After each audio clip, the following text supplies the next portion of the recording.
Hello friends, welcome to your own channel daily stock. तो इस video में मैं आपको ये बताने वाला हूँ कि आज आईडीएफसी फर्स्ट बैंक के सीईओ वी वैद्यनाथन ने जो सीएनबीसी आवाज से जो बात करी है, उसमें मैंने जो की पॉइंट्स हैं वो मैंने बनाए हैं और उसके बारे में मैं आपको बताने वाला हूँ। और ये भी बताऊंगा कि आईडीएफसी फर्स्ट बैंक में जो अभी इतनी अच्छी रैली देखने को मिल रही है, ये रैली कब तक कंटिन्यू रह सकती है और आपको कब तक आईडीएफसी फर्स्ट बैंक के अंदर बने रहना है। तो ये पूरी जानकारी आपको इस वीडियो में मिलने वाली है, तो आप इस वीडियो को एंड तक जरूर देखिएगा।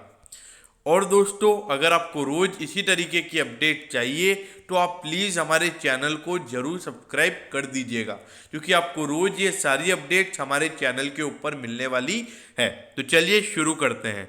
तो ये देखिए, सबसे पहली बात, इनके सीईओ ने ऐसा बोला है कि उनको ऐसा लगता है कि उनका जो ग्रॉस एनपीए है वो आने वाले 3 क्वार्टर्स में, मतलब आने वाले 9 महीनों के अंदर 2% हो सकता है, मतलब कम हो सकता है। और जो उनका नेट एनपीए है वो हो सकता है 1%।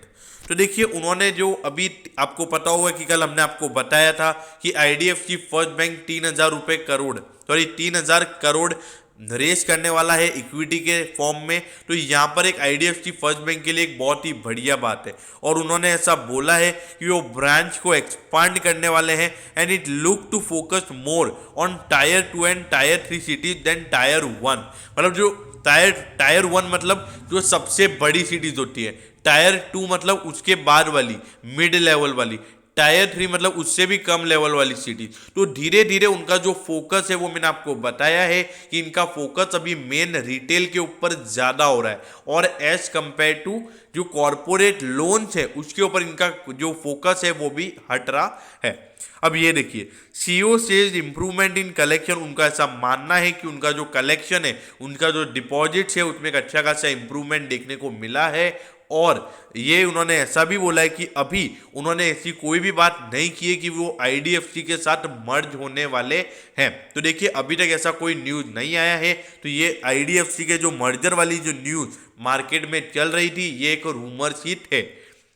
अब ये देखिए, जो कंपनी ने इसी साल लगभग मार्च के टाइम पे 2,000 करोड़ रेस किए थे, तो उन्होंने उसके बारे में भी बताया है। देखिए, वो उन्होंने इसलिए रेस किए थे क्योंकि जो लार्ज अकाउंट थे, मतलब जो उनके बड़े कॉरपोरेट लोन थे, जो एनपीएस बन गए थे, उसकी वजह से उन्होंने यहाँ पर 2,000 करोड़ की कैपिटल रेस की थी। तो यहाँ पर उन्होंने स्पेसिफाई किया है कि उस वक्त फंड इसलिए रेस किया था, लेकिन अभी जो 3,000 करोड़ रुपए रेज हो रहे हैं वो बैंक के ग्रोथ के लिए हो रहे हैं। यहाँ पर पूरा 3,000 करोड़ का जो यूटिलाइजेशन होगा वो बैंक के ग्रोथ पर लगाया जाएगा। इसीलिए आज आपको इसमें एक बम्पर तेजी देखने को भी मिली थी।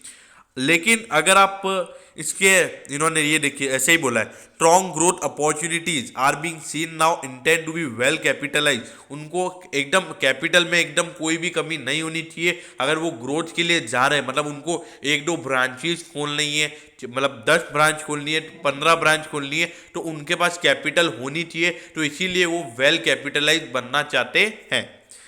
अगर हम इसके प्रोफोर्मा एनपीए की बात करेंगे तो वो निकल कर आता है 3.88%। अब देखिए, प्रोफोर्मा मतलब देखिए, जो आरबीआई ने बोला था कि जो लोन वेव ऑफ होंगे, अगर वो लोन आरबीआई बोलती है, आरबीआई नहीं सुप्रीम कोर्ट, अगर सुप्रीम कोर्ट ऐसा बोलता है कि वो लोन वेव ऑफ किए जाएंगे तो उसके बाद इसका एनपीए निकल कर आएगा 3.88%। और उसके अंदर से जब हम प्रोविजंस को हटा देंगे तो वो नेट एनपीए निकल कर आएंगे 2.27% के।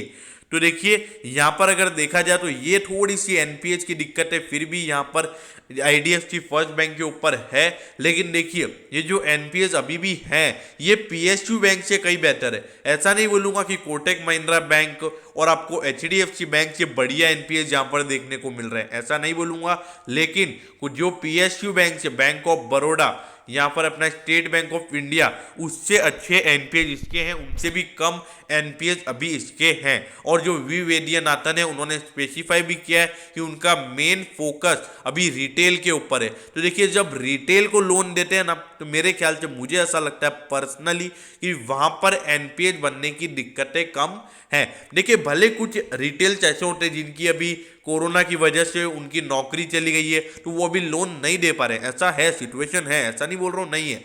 लेकिन होता क्या है कि जो रिटेल पर्पस के लिए जो लोन दिया जाता है उसके लिए एक कोलेटरल दिया जाता है। मतलब अगर आप 15 लाख रुपए का लोन ले रहे हैं तो आपको कम से कम 5-10 लाख रुपए की जमीन गिरवी रखनी पड़ेगी। जमीन नहीं तो आपकी कोई भी प्रॉपर्टी हो गई, प्रॉपर्टी नहीं की तो उसके अलावा कोई शॉप हो गई आपकी, तो कुछ भी ऐसी चीज जो एक वैल्यू की हो तो वो आपको गिरवी रखनी पड़ती है। तो इसीलिए रिटेल का मुझे ऐसा लगता है पर्सनली कि ज्यादा एनपीए बनने का चांसेस कम रहते हैं। और यस बैंक में भी एक ऐसा ही सिचुएशन है। यस बैंक की भी सीईओ ने ऐसा बोला है कि उनका मेन फोकस अभी रिटेल के ऊपर है। देखिए हमारे जो सीईओ एचडीएफसी बैंक के सीईओ आदित्य पुरी, उनका भी जब 1996 से अगर आप देखोगे तो उनका 1996 से लेके लगभग 2005 तक उनका मेन फोकस रिटेल के ऊपर था। तो उनका जो CAGR 20% का है ना वो ऐसे नहीं है। लेकिन देखिए आदित्य पुरी जी का जो माइंडसेट था वो एकदम अलग था।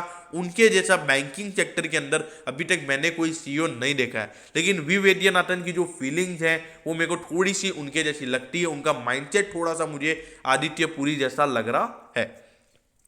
अब ये देखिए, अगर आप ये देखिए collections are improving month on month और वो एक्सपेक्ट करते हैं कि जो 20 से 25% उनके लोन्स में आपको ग्रोथ देखने को मिल सकती है फॉर द फिस्कल ईयर 2022। तो देखिए यहाँ पर देखा जाए तो मैं यही बोलूँगा कि ऑल्दो एक अच्छी बात है, CNBC आवाज पे इन्होंने एक ऐसा स्टेटमेंट दिया है। लेकिन अगर बात की जाए उन्होंने ऐसा भी बोला है कि जो उनकी प्रोविजनिंग की अगर मैं बात करूं तो उन्होंने ऐसा बोला है कि प्रोविजन उन्होंने अभी सफिशिएंट बना रखा है और जो पहले उनके जो बैड लोन्स हो गए थे उनको उन्होंने वेव ऑफ कर दिया है। और उसके बाद अभी यहाँ पर इतना एनपीए प्रोफोर्मा में देखने को मिल रहा है और 1% का यहाँ पर नेट एनपीए देखने को मिल रहे हैं। तो देखिए अभी धीरे धीरे बैंक की जो अर्निंग बढ़ेगी उसके बाद आपको और एनपीए में गिरावट दिखती हुई नजर आएगी। अब ये देखिए इसका जो प्राइस टू अर्निंग है वो अभी पॉजिटिव हो जाएगा क्योंकि इस बार बैंक ने प्रॉफिट कमाया है, पिछली बार बैंक लॉस में था। अगर आप सेक्टर के प्राइस टू अर्निंग को देखेंगे तो वो मैं यहाँ पर नहीं देखूंगा। लेकिन ये देखिए सेक्टर का प्राइस टू बुक यहाँ पर 2.68 है, उससे कम वैल्यूएशन पर आपको अभी मिल रहा है। देखा जाए तो लगभग 30% आपको ये अभी भी कम वैल्यूएशन पर मिल रहा है। और रही बात डिविडेंड की तो देखिए अभी आरबीआई ने मना कर रखा है डिविडेंड के लिए, तो आप किसी भी बैंकिंग स्टॉक से ये एक्सपेक्ट नहीं कर सकते कि आपको अभी डिविडेंड मिलेगा जब तक आरबीआई हाँ नहीं बोल सकता तब तक। अब ये देखिए लगातार अगर आप देखेंगे 19 में भी इसको लॉस था, 2020 में भी इसको घाटा था, लेकिन अभी इसको प्रॉफिट हुआ है, एक अच्छी बात है। और इसके रेवेन्यूज में तो हर साल ग्रोथ देखने को मिल ही रहा है। तो ऐसा तो आपको हर बैंक के अंदर देखने को मिलेगा क्योंकि हर बैंक की कम से कम हर साल में 5 तो नई ब्रांच खुलती है, तो वहाँ पर इनको थोड़ा डिपॉजिट मिलता है, थोड़े एडवांस चीज़ें देते हैं, तो उससे आपको ये रेवेन्यू में हर साल ग्रोथ देखने को मिलेगी। आपको बैंक के अंदर सबसे मेन है प्रॉफिटेबिलिटी, जो कि यहाँ पर एक अच्छी खासी रिकवरी देखने को मिल रही है। लेकिन देखिए थोड़ी सी यहाँ पर आपको मेन अगर आप कंपनी के रेवेन्यूज की बात करेंगे तो इस बार इतना रेवेन्यूज में ग्रोथ देखने को नहीं मिला था, जबकि जो कंपनी की प्रॉफिटेबिलिटी है उसका जो मेन प्रॉफिट आने का कारण था वो था प्रोविजन। लगभग कंपनी के प्रोविजन 50 से 60% कम हो गए थे, उसकी वजह से इस बार Q3 के रिजल्ट्स इसके इतने बढ़िया निकल कर आए थे। देखिए अब प्रोविजन कम क्यों हुआ था उसके पीछे भी रीजन ये है कि बैंक को ऐसा लग रहा है कि उनके आने वाले समय में इतने एनपीए नहीं निकल कर आएंगे जो इनके पहले हुए थे। देखिए पहले बैंक फोकस करता था कॉर्पोरेट के ऊपर, तो अभी उनका मेन फोकस हो गया रिटेल के ऊपर। तो अभी बैंक ऐसा लग रहा है बैंक को कि आने वाले समय में उनके एनपीए कम होंगे, तो इसीलिए अभी प्रोविजनिंग कम की जा रही है। अब ये देखिए 62.40 लगभग मेरे ख्याल से आज ये 64 के लगभग चला गया था और लगभग दिन का 12-13% ये आज ही बढ़ गया था। और आईडीएफसी फर्स्ट बैंक बढ़ रहा था, तो आईडीएफसी में भी आपको तेजी देखने को मिल रही थी। देखिए अभी 5 साल का परफॉर्मेंस देखिए, शेयर फ्लैट ही पड़ा हुआ है, 5 साल में सिर्फ 14% भागा हुआ है। इसके हाई की अगर आप बात करेंगे 5 साल के तो 83.40 का इसका हाई है। मतलब अगर आप हाई से बात करेंगे तो अभी लॉकडाउन में तो ये शेयर देखिए आप 17.64 रुपीज चला गया था। मतलब लॉकडाउन के लो से अगर बात की जाए तो 200% ये शेयर भाग चुका है। और देखिए अभी भी मेरे ख्याल से इसमें मोमेंटम बना हुआ है। अगर ये 65 रुपीज पे आज इसमें थोड़ी सी प्रॉफिट बुकिंग देखने को मिली थी, और वो इसलिए मिली थी क्योंकि बैंक निफ्टी और निफ्टी दोनों में करेक्शन दिखने को मिल रहा था और आज मार्केट में थोड़ी सी प्रॉफिट बुकिंग नजर आई थी। तो आईडीएफसी फर्स्ट बैंक में भी थोड़ी सी प्रॉफिट बुकिंग नजर आना लाजमी वाली बात है। लेकिन ये देखिए आज बैंक निफ्टी लगभग 700-800 पॉइंट डाउन था और यहां पर आईडीएफसी फर्स्ट बैंक में आपको 7.40% की तेजी देखने को मिली थी और ये 12-13% तक अपने डे के हाई तक जाके आया है।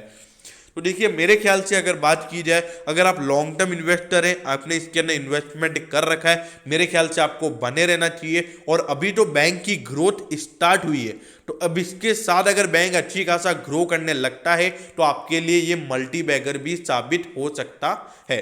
रही बात दूसरी, अब दूसरी बात ये है क्या शॉर्ट टर्म इन्वेस्टर को इसमें पैसा डालना चाहिए।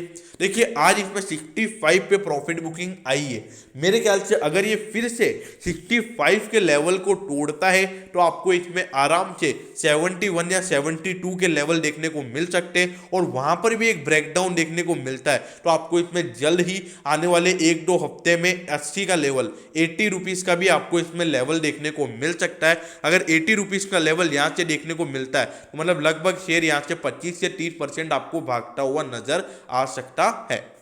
अब रही बात तीसरी, क्या अब इसमें लॉन्ग टर्म इन्वेस्टमेंट करना चाहिए। देखिए मेरे ख्याल से अभी इसमें ज्यादा वॉल्यूम में काम हो रहा है और अभी धीरे धीरे ये सबकी निगाहों में आ गया, तो इसमें एकदम से कभी भी आपको मोमेंटम बनता हुआ नजर आ सकता है। तो मेरे ख्याल से आपको इसमें अपॉर्चुनिटी मिस नहीं करनी चाहिए। अगर आप इसमें लॉन्ग टर्म इन्वेस्टमेंट करना चाहते हैं तो आप कर सकते हैं। देखिए मैं तो आपको यही प्रेफर करूंगा कि आप इस प्राइस पर भी इसमें लॉन्ग टर्म इन्वेस्टमेंट कर सकते हैं। अभी करंट प्राइस भी इतना ओवर वैल्यूएशन पर नहीं है। अगर मैं सेक्टर के मुकाबले कंपेयर करूं तो इसका बुक वैल्यू भी एक अच्छा खासा स्ट्रॉन्ग हो रहा है। मेरे ख्याल से आप इस करंट प्राइस पर भी इसमें लॉन्ग टर्म इन्वेस्टमेंट कर सकते हैं। तो दोस्तों मैं होप करता हूं कि आपको आईडीएफसी फर्स्ट बैंक के सीईओ ने आज सीएनबीसी आवाज से जो बात करी थी वो मैंने आपको समझाया, वो आपको अच्छे से समझ में आ गया होगा। अगर आपकी कोई भी क्वेरीज हैं तो आप कमेंट सेक्शन में कमेंट कर सकते हैं, मैं ज़रूर आपके कमेंट पर रिप्लाई करूँगा। तो दोस्तों अगर आपको वीडियो अच्छी लगी हो तो प्लीज़ वीडियो को लाइक कर दीजिएगा और रोज इसी तरीके की अपडेट्स पाने के लिए चैनल को सब्सक्राइब करना ना भूलें। Okay, thank you, have a